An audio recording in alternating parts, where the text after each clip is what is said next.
Je voudrais du soleil vert, des dentelles et des théières, des photos de bord de mer, dans mon jardin d'hiver. Je voudrais de la lumière, comme en Nouvelle-Angleterre. Je veux changer d'atmosphère, dans mon jardin d'hiver. Ma fleur, sous la pluie de novembre, tes mains qui courent, je n'en peux plus de t'attendre. Les années passent, qu'il est loin, là je tombe. Nul ne peut nous entendre. Je voudrais du Fred Astaire, revoir un latte. The Senate has voted earlier today, and the House just has started voting tonight on a bill that will keep the federal government from shutting down again tomorrow. As you can see there, this is the vote that has just happened right now in the House. So the Senate passed it earlier. The House has now passed it. And this bill passing the House and the Senate, provided that the president signs it, this means that we will not have another federal government shutdown starting tomorrow. Now, because the president did not succeed in using that last long shutdown, nor the threat of another shutdown tomorrow, because that was not a successful tactic for the president to try to force U.S. taxpayers to pay for a wall between the U.S. and Mexico, the White House now says that although the president will sign this bill that has just passed the House in the last couple of minutes, although they say the president will sign this bill that passed the Senate and has now passed the House to keep the government open, the White House says the president will also, in addition to that, simultaneously declare an emergency, a national emergency. So he can raid military funds, essentially, to build a wall on his own, despite the wishes of Congress.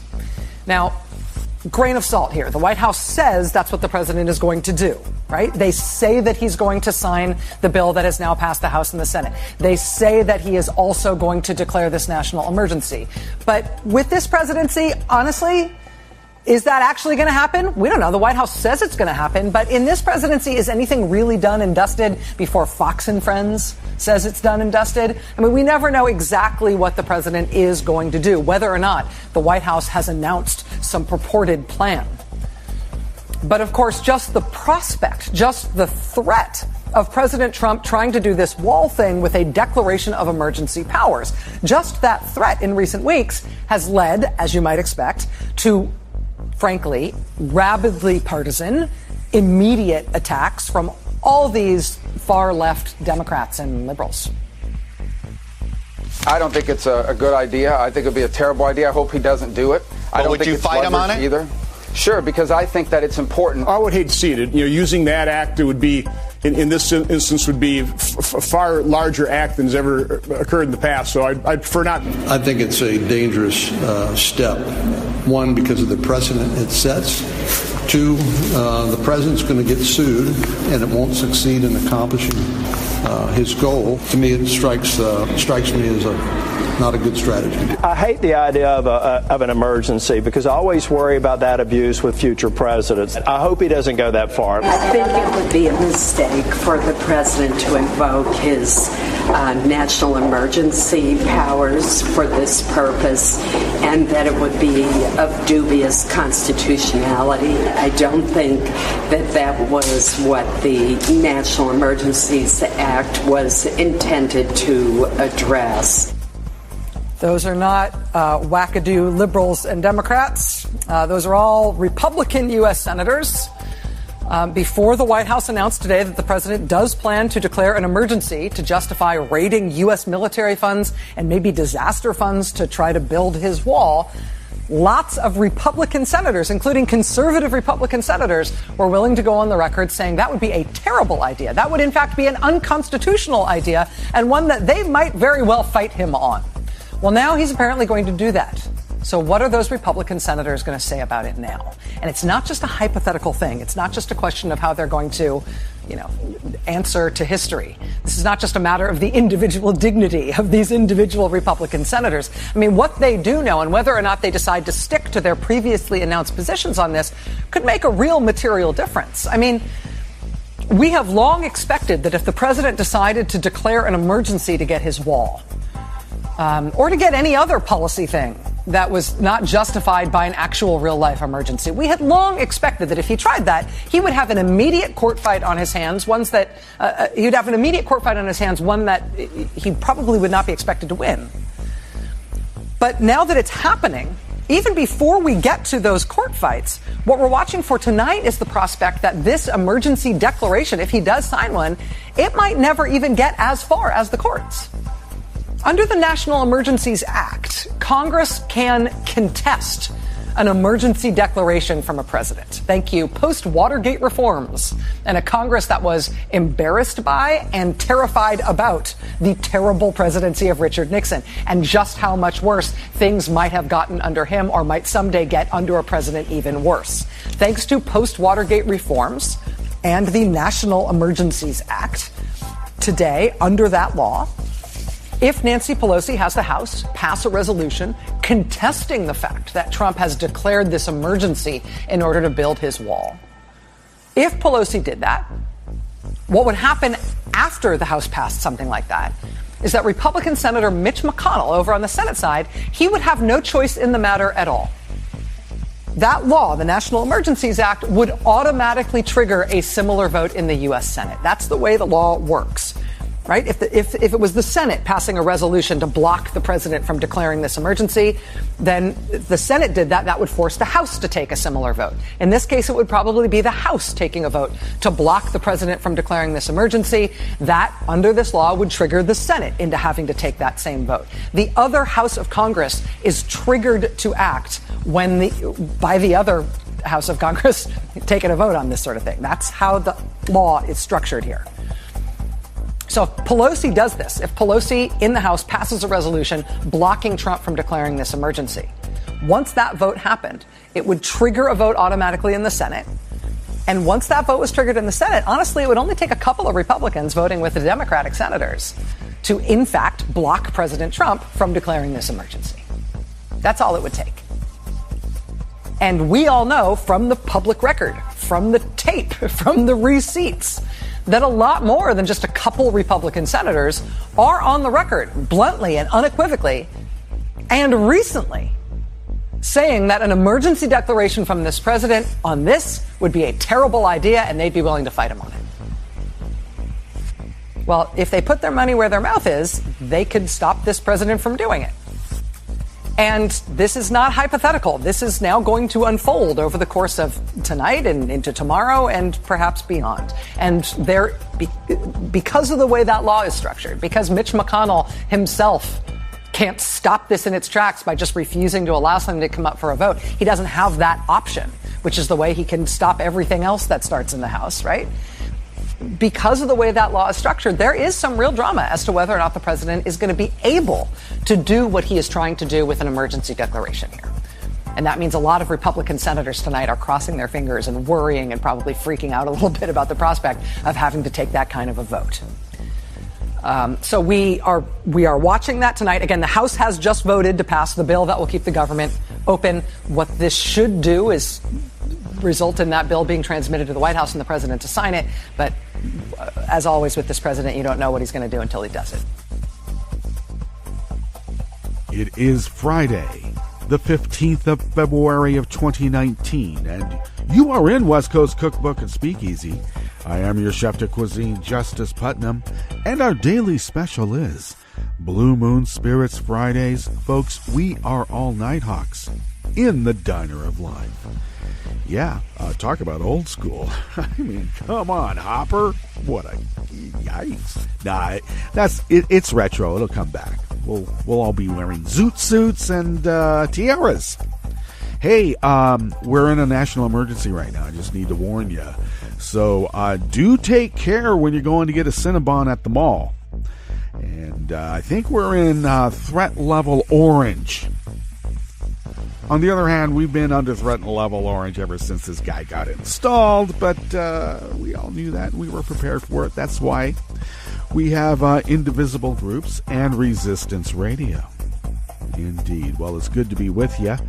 Hey, I made up some virtual French 77s, the most balanced cocktail in the history of cocktails. And I got to tell you, everybody thinks cocktails really had their heyday during Prohibition. I just got to tell you, there was this country called France, and they didn't have Prohibition. So the cocktail really flourished elsewhere long before Prohibition. Jesus. They make it sound like the only reason you have a mixed drink is to hide the turpentine that they're trying to hide in it to, like expand the volume. And they can sell more at the same inflated price, and then people would go blind if they were lucky. Otherwise, they die. Not in France, though. They had real chemists mixing up those drinks back then, and they should have and did. Okay, let's get on with this. We're still in a national emergency, so do take care, because you never know when those brown people, millions upon billions of microscopic brown people invading the southern border.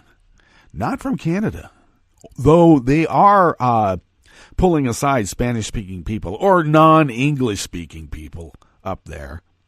In Montana, along the Canadian border, you would think they'd be looking for poutine smugglers, but then you realize, does a MAGA hat wearing sycophant really know what poutine is? To them, it would just be French fries and gravy with some cheese on it. It's much more than that, folks. Much more, eh? Which reminds me, why don't they pull over people and keep clipping their sentences with A? I'll tell you why. Because Canadian still sounds a little bit like, English. Okay, really bad English, maybe. Oh, don't tell the Canadians that. Oh, no, they'll just say thank you and move along, eh? Spanish? Anything that's non-English, I live far enough north that what is happening along the southern border is the most dangerous thing that could ever happen. I don't mean the building of the wall. I mean about the billions upon billions upon millions and billions of microscopic brown people invading America, and they're here. MS-13 is here. People really believe it. I keep asking people, have you seen an MS-13 person? Have you seen an MS-13? I saw an MS-13. Did you see an MS-13? I thought I saw an MS-13 person. Jesus. Racism runs rampant. And speaking of a language other than English, I've seen how it grates on some people. It just, I don't know. I've lived in a cosmopolitan, international, urban environment for too long. What a bubble. Jeez. Get out here among the expansive property of America, and you find out people are really kind of, they don't get out much.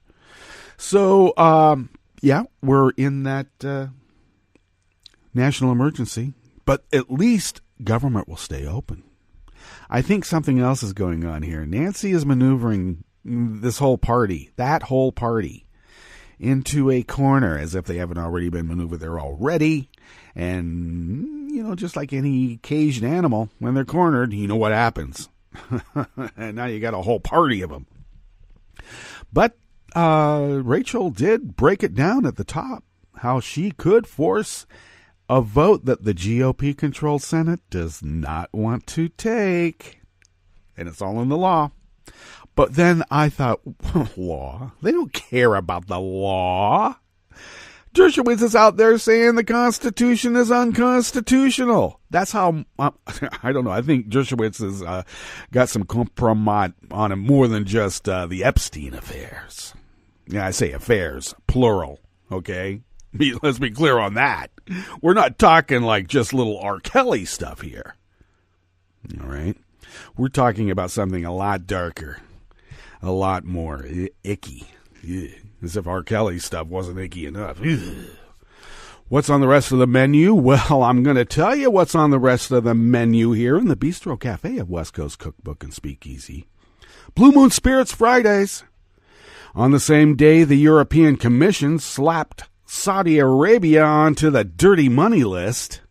Pompeo sat next to the Saudi foreign minister at a summit in Poland. Well, of course, dirty money, Pompeo, United States. Hey, it's a new day. The Trump administration is slammed for a scheme to jail children in a baby gulag built on top of a toxic waste site. Well, why waste the toxic waste site? It's just sitting there. And it won't be so much of an icebox baby gulag this time. It'll stay warm from the chemical reactions that cause toxic heat to rise from the earth.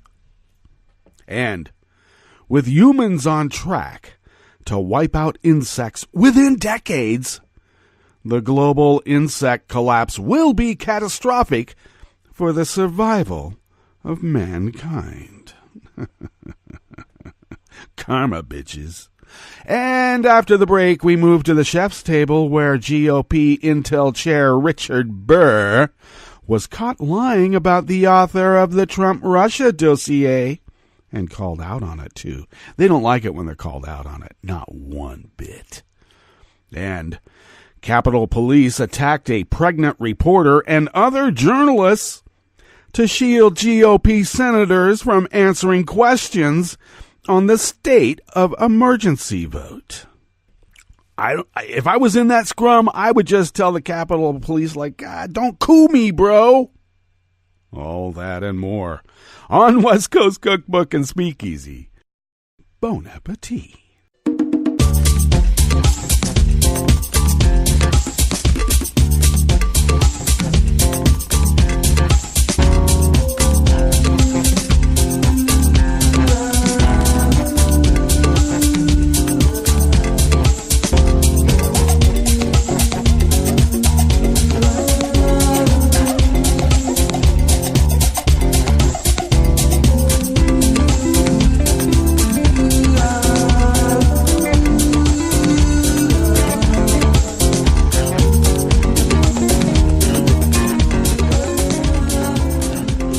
Bottom of our homepage at netrootsradio.com, you will notice the chat room link at the rightish of the page, monitored by Kelly Lincoln. I should also add today, since it's Friday, she has a couple of shows on Saturdays, and you can listen to At the Table with Kelly Lincoln at 3 p.m. on the West Coast. That is 6 p.m. on the Eastern Seaboard. And you can figure out the hours wherever you are from those two coordinates now, can't you? Later on, she teams up with Ricky May, and they command the Roundtable Roundhouse Power Hour for a whole hour of power, beginning at 9 p.m. on the West Coast, midnight on the East Coast. Do tune in for that. Now, if you would take a look to the leftish of our homepage, well, at the bottom of our homepage at netrootsradio.com from the chat room link we were just talking about, if you look to the leftish from there, you will notice the contribute button. And if you could become a recurring Patreon of Netroots Radio, you not only are doing the work, the good work, you're also helping Resistance Radio resist as the founders originally intended. And I should add, as a side benefit, we're under a little bit of an extended fund drive. And as an incentive for you to become a recurring Patreon, it is not tax deductible, I should add. But I am taking contributions for not running for president. I had announced my candidacy a bit ago, and I am not running for president. And I was thinking about, starting a super PAC, and I thought, nah, you know what? We need to keep Resistance Radio resisting. So as a benefit, as a recurring Patreon to Netroots Radio, a side benefit is that I will not run for president of the United States. I'm already poet, philosopher, king, and I'm smart enough to know, let other people handle this. I'm just too subjective. Jeez. All right. So if you would like to follow Netroots Radio on Twitter, you can do so at Netroots Radio. Thank you, Tom, for taking care of that platform. Follow me on Twitter at Justice Putnam. I post the show notes and links diary on Daily Co's about 10 minutes before showtime, so check those out and follow them, or check them out later and read the whole stories and see where I went off, because I do every single time. You can pick up podcasts of the show. If you would like to follow the show on Twitter, you can. At Cookbook West. And then you can pick up podcasts of the show anytime you want by way of Stitcher, Spreaker, TuneIn, iTunes, YouTube, iHeart, Apple Podcasts. They're everywhere. So pick them up. Look for them. And our podcast of the show will be there. Okay. This first offering here in the Bistro Cafe of West Coast Cookbook and Speakeasy is by Dee Parvaz out of Think Progress, who a lot of the Trump administration says, you're not a real journalistic organization. Really? What is a journalist? Comrade. Boy, yeah, gotta have a license. Gotta have a license to be a journalist. I don't think so. All right? Citizen journalism? Oh, you mean like Ben Franklin? Okay. I mean, think of it. The almanac that he put together was really one of the first blogs. So was the Sears Roebuck catalog, if you think about it. Amazon of its day. Well, Secretary of State Mike Pompeo was meeting with Saudi Arabian officials and others in Poland on Wednesday to discuss the war in Yemen. And at the same time, the European Commission added the Gulf Arab Kingdom to its dirty money list. Saudi Arabia joins others on the index, including Libya, Panama, Trinidad and Tobago, and the U.S. territories of American Samoa, Guam, and U.S. Virgin Islands on the list, owing to weak controls on money laundering, terrorism financing, and poor transparency on corporate ownership. Wait a second, Guam? I mean, most of that island's filled up with just the base. The military base says, actually. I've been there. Yikes. If I'd only known. Ben Freeman, director of the Foreign Influence Transparency Initiative at the Center for International Policy, said he was very surprised to see that Saudi Arabia had been added to the dirty money list. I mean, really, fella? No, I was not expecting that, he said. Especially with having this conference in Poland, said Freeman, referring to the meeting in Warsaw where Pompeo and Vice President Mike Pence sought to build Middle Eastern and European alliances against Iran. I think the timing from the EU sends a signal, he added, do you think? Hey, Pompeo, the rest of the world is watching. When asked what he thought the odds were that the U.S. would ever do the same, Freeman responded, yeah, you can quote me on that. Oof, you can quote me on that. The probability of that is, you can quote me, non-existent.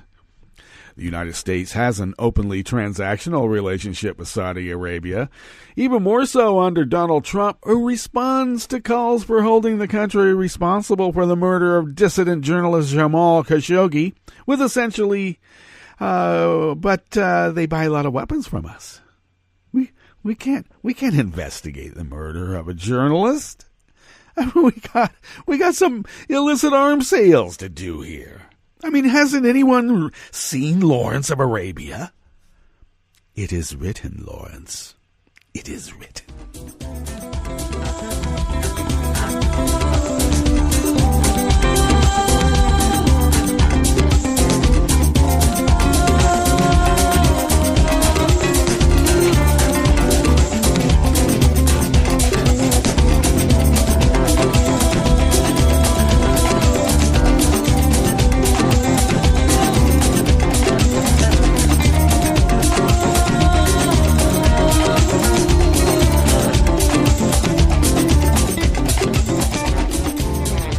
Dan Desai Martin of Share Blue Media brings us this next offering here in the Bistro Cafe at West Coast Cookbook and Speakeasy, and this level of cruelty that the Trump administration just inherently has, almost as if it's a genetic predisposition.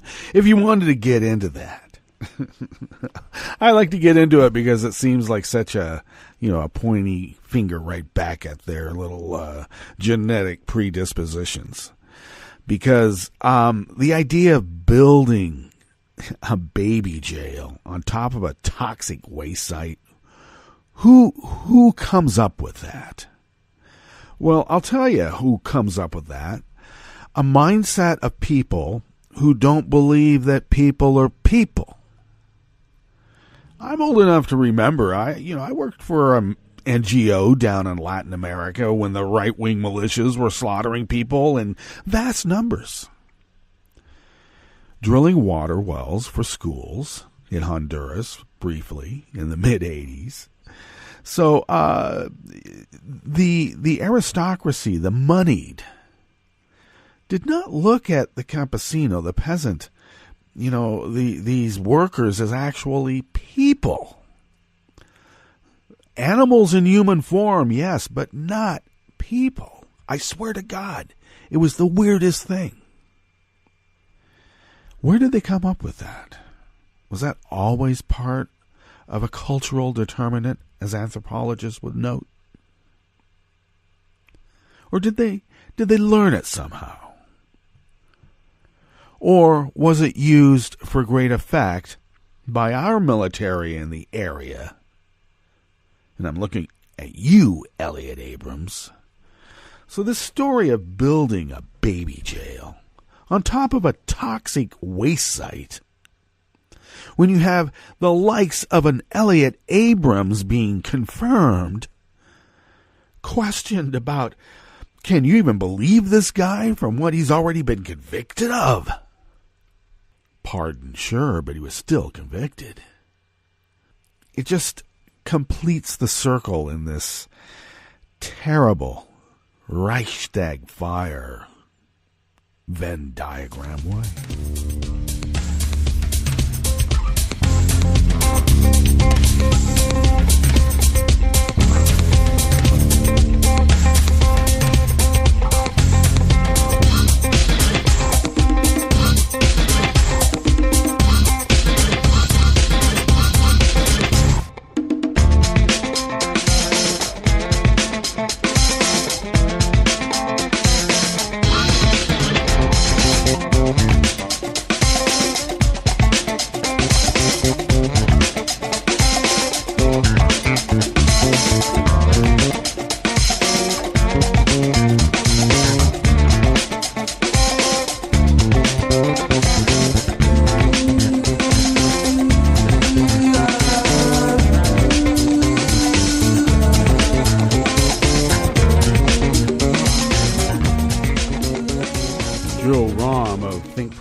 Brings us this final offering here at the Bistro Cafe at West Coast Cookbook and Speakeasy.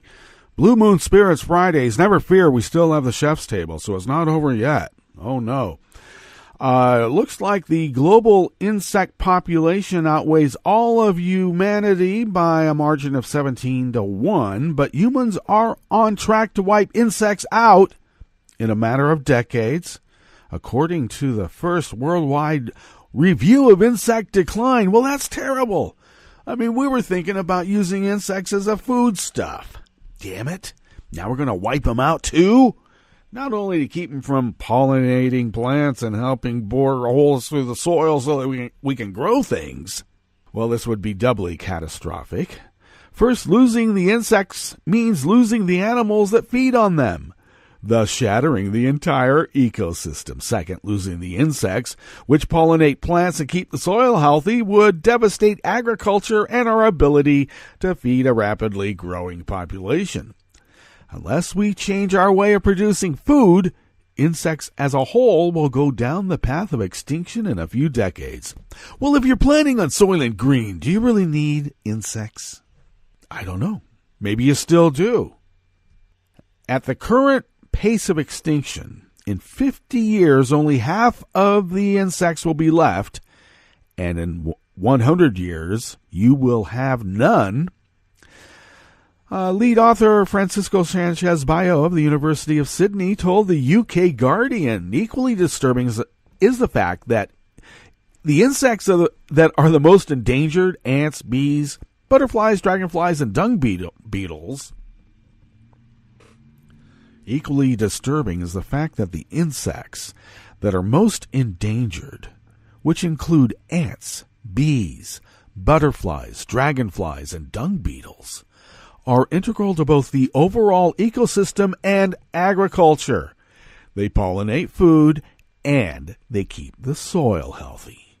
If we destroy the basis of the ecosystem, which are the insects, then we destroy all other animals that rely on them for a food source.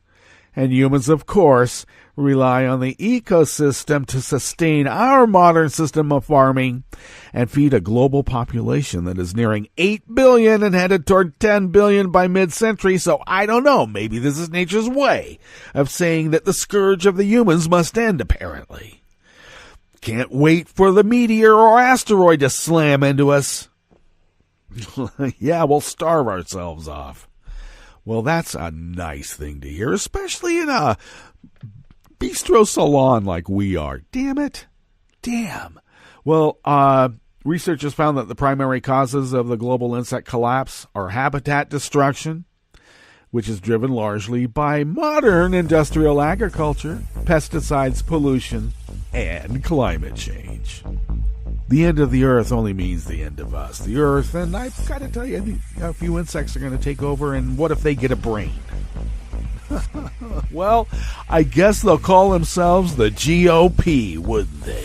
All right, let's get to our break, and when we come back from that break, I got to tell you, there's some weather right outside my window right now. Winter weather. And there's also weather from around the world. And then we will finish up with the stories that we've curated for you today. You are listening to West Coast Cookbook and Speakeasy, and we will be right back. You are listening to netrootsradio.com. Please hang up and try again.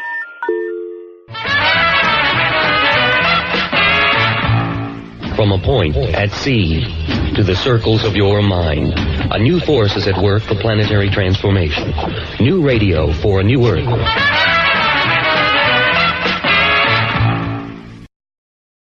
This is Take Two Movie Review. I'm Mike Friend. This week, All in the Family. The Oscar-nominated film Shoplifters, winner of the Palme d'Or at Cannes, certainly contains shoplifting, but it's about so much more. From award-winning director Hirokazu Koreeda, the film is an unconventional look at family and what it means to be one. Shoplifters is set in a part of Tokyo you won't see in travel brochures. When we first meet the Sumida family in their cramped apartment, we assign conventional roles to the members. Man of the house for Osamu, grandmother for Hatsu, tween son for Shota, etc. These assumptions go by the wayside, however, as the onion of how they support themselves is unpeeled. Early on and pivotal to the story, Osamu and Shota bring home a young neighborhood girl named Yuri on a particularly cold night after finding her outside alone. After a few days, a statement in itself, she's noticed missing and it quickly makes the TV news. The Sumidas, aware, only half-jokingly rationalize that it isn't kidnapping because the child's family abused her and they weren't asking for ransom. It's clear they have other values. The Osamu-Shota, man-of-the-house tween relationship is interesting. We see them work a fairly professional shoplifting operation, quipping that food in a store doesn't belong to anyone yet, but their complementary emotional needs are quite clear. Eventually, the boys' moral conflicts accelerate a reckoning that all families must confront in time, that things change, as the grandmother figure presages in a beach scene where she covers age spots with sand. A struggle such as this between nobility and desperation could be a prescription for some heavy-handed art house preaching, but that never happens with Shoplifters. Its reflection is balanced with humor, and its kudos speak to its very human statement. This has been Take Two Movie Review. I'm Mike Friend. Catch up with us at take2moviereview.com and feed us back on our page on YouTube.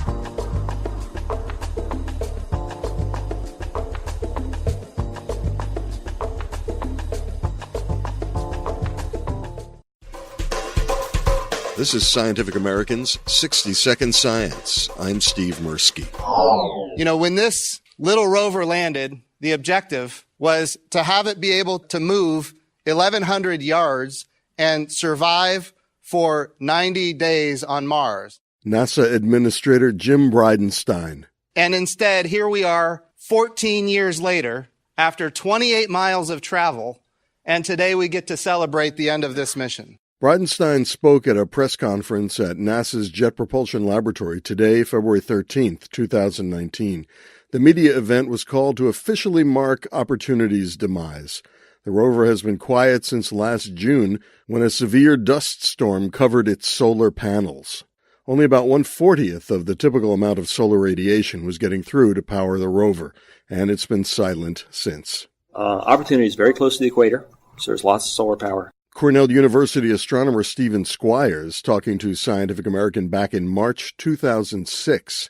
He was the principal investigator for the science payload of the Mars Exploration Rover project, better known as the two rovers Spirit and Opportunity. They landed on Mars 3 weeks apart in January 2004. The Spirit rover, much further from the equator, stopped reporting back to NASA in 2010. But Opportunity, like an interplanetary Energizer bunny, just kept going. Along the way, it found ample evidence for the presence of water during Martian history. Back in 2006, Squires offered this confident, and we now know correct, assessment. I think Opportunity could last quite a long time. For Scientific American's 60-Second Science, I'm Steve Mirsky.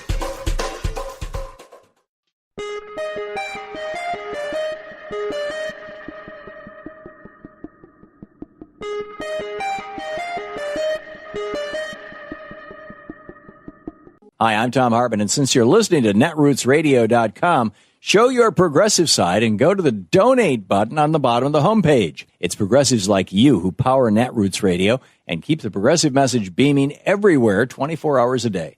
Just go to our donate button at the bottom of netrootsradio.com. Thank you for keeping progressive radio at full power.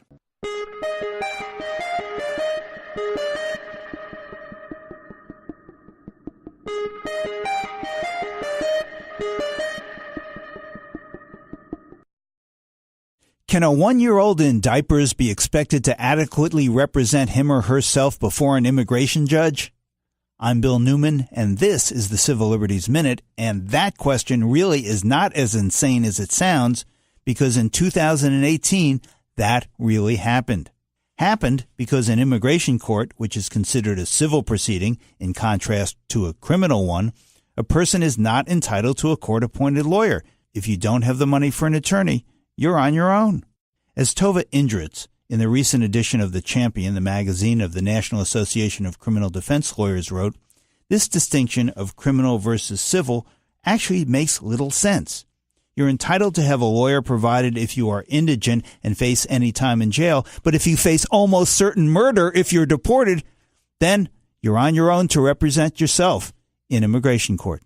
There is a case pending in the federal courts that raises the issue whether children or persons who are mentally challenged must be provided with counsel in immigration court. But, as Indritz points out, even if that case should win, the larger injustice remains unsolved. Everyone in immigration court who faces deportation should have a lawyer.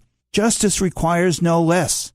And every day in immigration courts across the United States, justice is denied. The Civil Liberties Minute is made possible by the ACLU because freedom can't protect itself. I read the news today, oh boy. It's time for Nicole Sandler's What's News from NicoleSandler.com and the Progressive Voices Network. A spending bill passed both houses of Congress on Thursday, a busy day filled with high drama on Capitol Hill.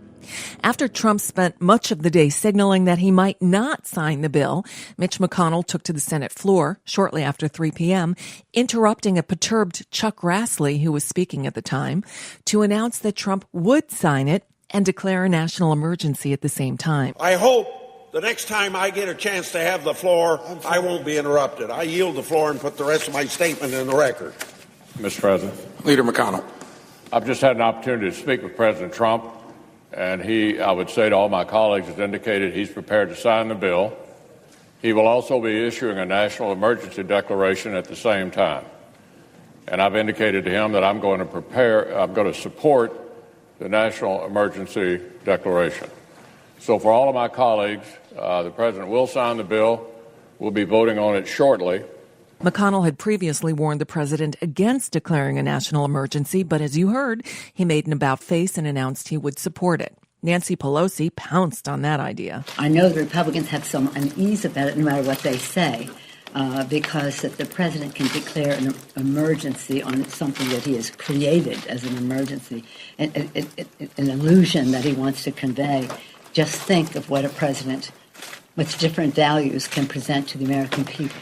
You want to talk about a national emergency? Let's talk about today, the one-year anniversary of another manifestation of the epidemic of gun violence in America.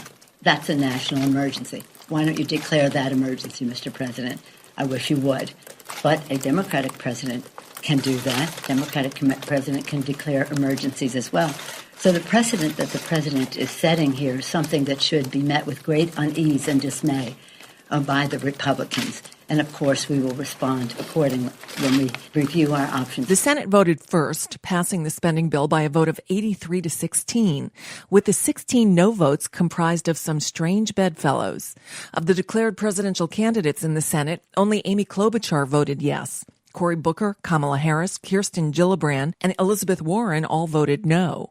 Though he hasn't yet declared his candidacy, Bernie Sanders voted yes. Ed Markey was the only other Democratic senator to vote no. The list of 11 Republicans who voted no include Ted Cruz, Tom Cotton, Rand Paul, Marco Rubio, and Ben Sasse. A few hours later, the House voted, passing the bill 300 to 128.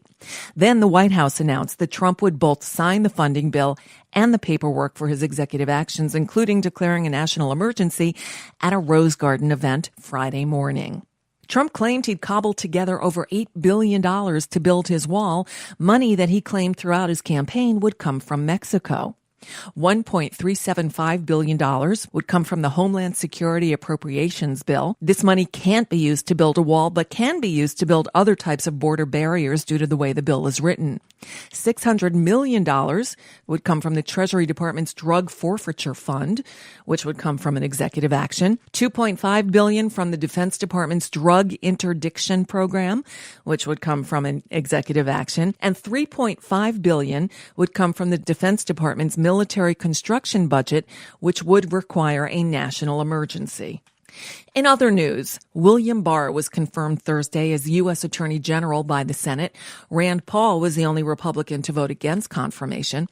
Crossing over from the Democratic side, Doug Jones of Alabama, Joe Manchin of West Virginia, and Kyrsten Sinema of Arizona. Barr, who also served as Attorney General during President George H.W. Bush's administration, will oversee the Russia investigation, which he once criticized. He was sworn in by Chief Justice John Roberts.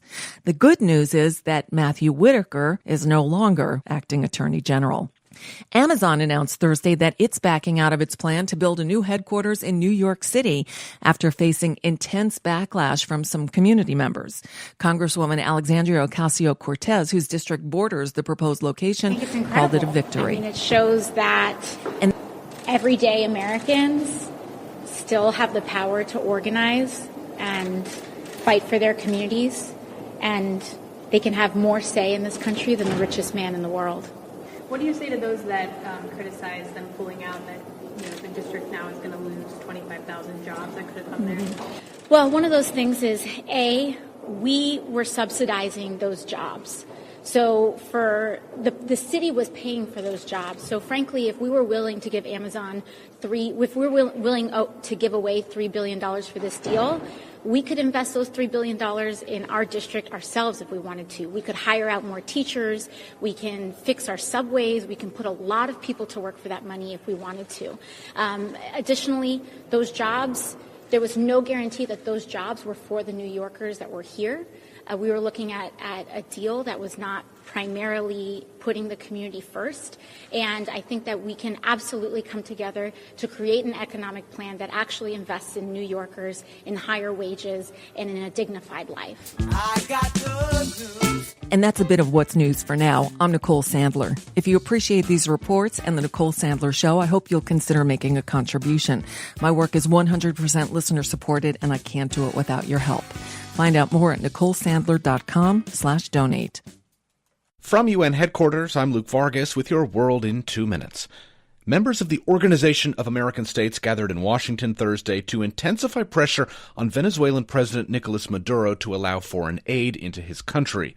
Elliot Abrams, the U.S. Special Representative for Venezuela, described the country's problems as entirely man-made and said that any fix must involve one thing. Any solution to Venezuela's crisis must begin with the definitive departure of the Maduro regime. A host of countries used Thursday's meeting to align themselves with Venezuela's self-declared interim president Juan Guaido, who's ordered food and medicine sent to Venezuela against Maduro's wishes. The Netherlands even said it was building a logistics hub on the Dutch island of Curaçao to assist with any hypothetical aid effort. But it's been the U.S. that's pushed the envelope by stockpiling aid just over the Venezuelan border with Colombia, helping set up a possible scenario in which Venezuelan troops might have to forcefully turn away aid workers.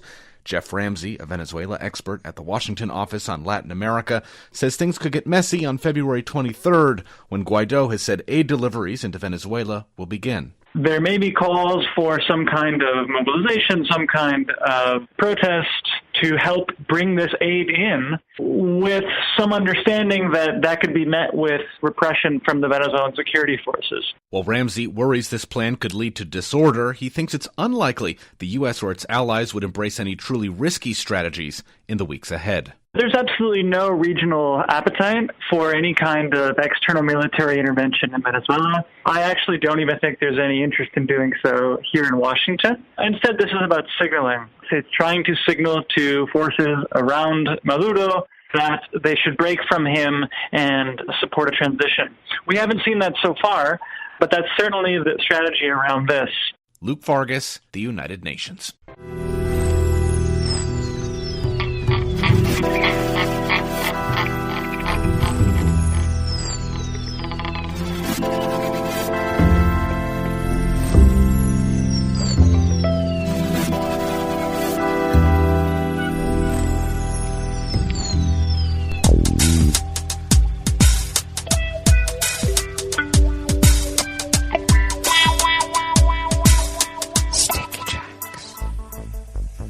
Thank you for accompanying us here to the chef's table at West Coast Cookbook and Speakeasy Blue Moon Spirits Fridays. The French 77s are available for your virtual consumption because we are all Nighthawks in the diner of life. Well, we always begin weather from around the world along the banks of the Rogue River, in the Rogue River Valley of Southern Oregon on the west coast of the continental United States of America. And do you like our cut? Being the continental cut? Yeah, that takes me back. Hey, we are currently experiencing 32 degrees weather. It is cloudy. The winds are currently out of the east-southeast. We are expected to be in the mid-40s as a high, with a wintry mix of rain and snow. I have, looks like a forecast of just a little bit less, a tad less than a quarter inch of rain, but it's going to be mixed with snow. The winds will have shifted out of the south in just a couple of hours and will increase from their light and variable currently to 10 to 15 miles per hour, a bit stiff, which means there could be gusts considerably more than that. I did have to batten down the gazebo and the pergolas yesterday, and good thing. The good thing is that all the deadfall up in the birch trees that I could not reach because they're 100 feet or more now were blown out and onto the yard, in which I can accumulate them, take them to the compost pile, and the chipper will be busy pretty soon as it gets warm enough to chip, because I'm not going out there in the snow because we have snow on the ground right now. And wintry mix sometimes means sleet. which can be scary driving. We're expecting more than a quarter of an inch of rain tonight, and the winds will be out of the south-southwest for that at 5 to 10 miles per hour, and then shifting tomorrow out of the west-southwest, and we will continue with our highs, daytime highs of 45 with a wintry mix, and nighttime lows in the low 30s. Maybe it'll come up above 32, and maybe it won't. So we'll see about that. But that is the forecast for through the weekend. And we will have no pollen because there's none right now. It must have been all brought out of the sky and onto the ground. Air quality index is good at 8 parts per million. Haven't seen that for a while. And the daytime UV index is moderate at 3, probably because of all the reflective light from the sun off of the snow.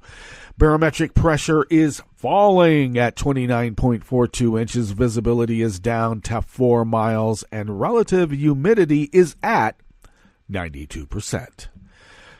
Weather from around the world is brought to you by people's personal weather stations that they purchased, and these people planted these purchased personal weather stations somewhere on their property. And these people positively live around the world. London is 58 degrees and sunny. Paris is 60 degrees and sunny. Rome is 62 degrees Fahrenheit and sunny in February. I'm going to the Spanish Steps. Kiev is 38 and mostly cloudy. Kabul is 28 and clear. Hong Kong, 66 and partly cloudy. Tokyo is 39 degrees and mostly cloudy, and they've dropped their dry air advisory. So things must be a little smoother there on the throat. You would hope. Sydney, Australia is 69 degrees and partly cloudy. San Francisco, California is 47 degrees and cloudy, and you know they had massive flooding. They're going to have massive winds, mudslides, sinkholes, but the flooding is what was absolutely crazy. And the weather advisory that they have right now is a high surf advisory, so don't go anywhere near Ocean Beach. In fact, I heard the whole stretch of Ocean Beach has been closed. So don't even go near the ocean right now that has a surf, all right? Most oceans do, but don't ever turn your back on it. Finishing up, it looks like New York, New York is 50 degrees Fahrenheit and cloudy. And that is weather from around the world, brought to you by people's personal weather stations that they purchased. These people planted these purchased personal weather stations somewhere on their property, and these people positively live around the world.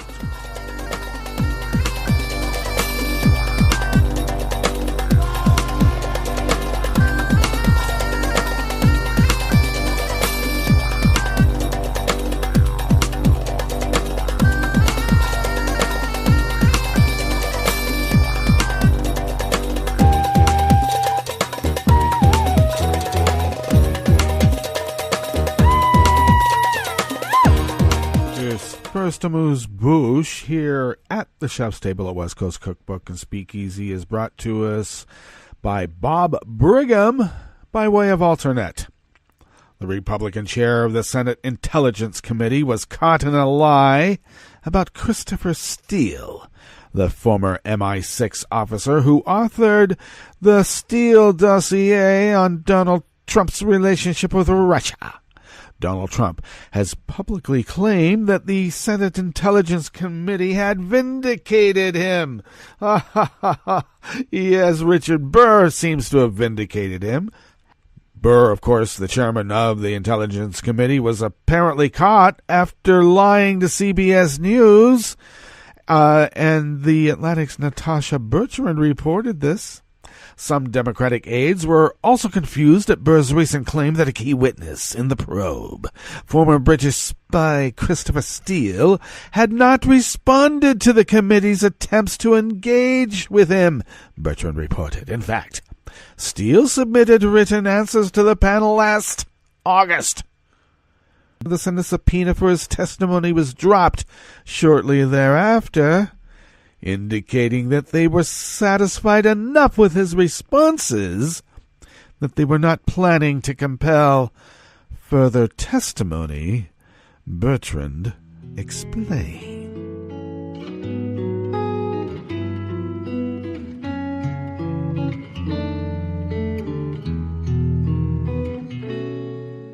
Je te donne ce mon amour pour la vie entière. La promesse de me trouver à tes genoux. Aussitôt que tu m'appelles, rester toujours fidèle. C'est tout, c'est tout. Je te donne tous mes printemps, mes étés de mer, mes automnes quand les feuilles tombent partout. Si ce n'est pas une bonne affaire, je te donne tous mes hivers, c'est tout. Bob Brigham of Raw Story brings us this last amuse-bouche here at the chef's table at West Coast Cookbook and Speakeasy. Blue Moon Spares Fridays. Now, this really burns me up because I'd be yelling, don't coo me, bro, don't coo me. Because Capitol Police officers battered multiple journalists yesterday to protect senators from being asked questions about Trump's plan to declare a state of emergency for his border wall. Wow, almost like the SA Gestapo and the shock troops employed from so many decades ago. BuzzFeed News congressional reporter Paul McLeod was documenting answers from Republican senators when the incident occurred. He tweeted that the Capitol Police, he had been tweeting and saying it would be a pretty dramatic expansion of how this was used in the past, says GOP Senator Ron Johnson of Trump declaring a state of emergency. Rubio said it's a bad idea, and Republicans seemed very caught off guard by this. And then the reaction from Capitol Police was described as not normal. McLeod continued, there now are police here on the Hill circling politicians when they come in for the vote, keeping reporters away from them. This is not normal. 6 minutes later, things escalated with violence against NBC News congressional reporter Lee Ann Caldwell and an unidentified pregnant journalist. McLeod continued, an officer smashed right into NBC's Lee Ann Caldwell, who was walking with a senator. Another reporter who was pregnant says she was also shoved. There's lots of yelling between reporters and cops here who are clearly blocking reporters from getting near senators. And then McLeod sums up, this is fucked. The police say they're just escorting the senators to the vote. In effect, they are shielding them from taking questions. Never have seen this before. And Paul Kane, a congressional reporter for the Washington Post, also reported on the very odd security setup. Police setting up a security line and guarding every senator within a half foot, trying to block press on an otherwise normal-sized press crowd. And even MSNBC anchor Cassie Hunt, or is that Casey? It is Casey. Slammed Capitol Police, saying their actions were not acceptable. Caldwell confirmed the incident by retweeting McLeod's statement that an officer smashed right into MSNBC's Lee Ann Caldwell. So it's getting a little rough out there, folks. Don't coo me, bro. Don't coo me. All right, that brings us to the end of our broadcast period for the day and the week. But Netroots Radio will broadcast on throughout the weekend. So we'll meet up with you on Monday here for River City Hash Mondays. So do stay tuned to Netroots Radio all day, all night, and all weekend for all the breaking news as it breaks. And we'll meet up here on Monday in West Coast Cookbook and Speakeasy. Bon appetit.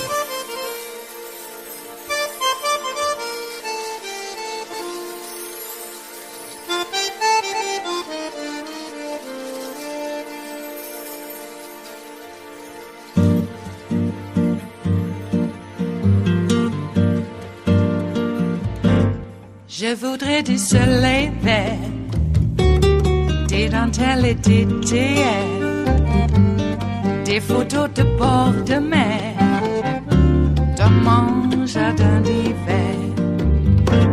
Je voudrais de la lumière, comme en Nouvelle-Angleterre.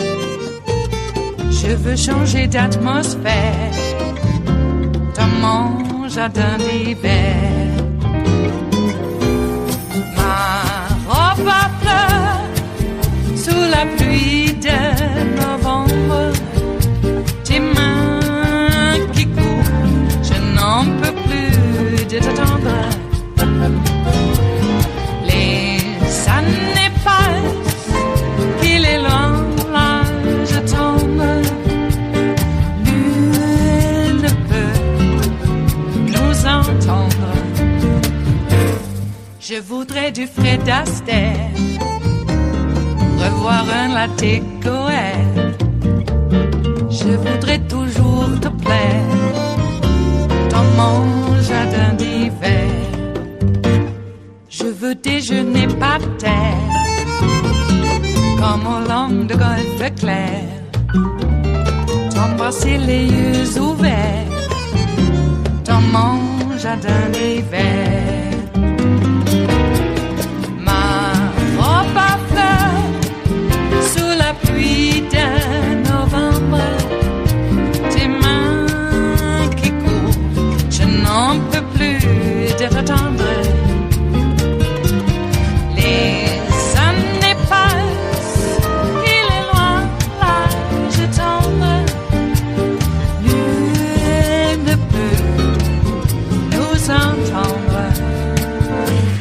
Ba-da-da-dum-di-da-dum, ba-da-da-dum-di-da-dum, ba-da-da-dum-di-da-dum, dans mon jardin d'hiver.